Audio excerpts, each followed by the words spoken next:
I was diagnosed with short-term memory loss and connected with the program up here about 2 or 3 years ago. Well, I was diagnosed with mild cognitive impairment about in 2015. I had gone to another program and just wasn't a good fit for me. I mean, it wasn't challenging. Somebody recommended the Ovation Center at the Jewish Home, and I started there, and it was just great. At that time, it was very scary.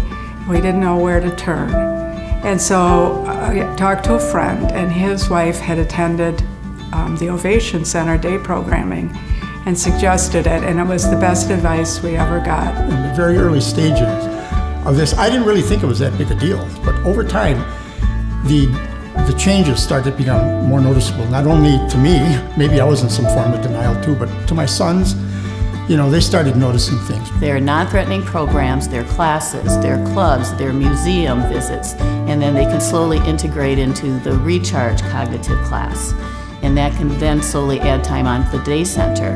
When people come in for tours, I hear family members say, I can breathe, because they have a plan for their loved one. Once people enter our program, they're never alone. I never want them to feel that it's sort of, I get to know them and then, bye, nice to know you, glad you're in our program. It's never like that. I'm able to help them plan for the future so that when the change happens, it's not a crisis. They have choices and they have options. It really takes experts in this field to do it, and that's what they have at Ovation.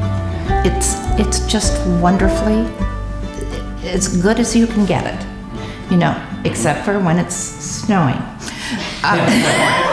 Right. So, that's a bad thing about Wisconsin in general. yeah.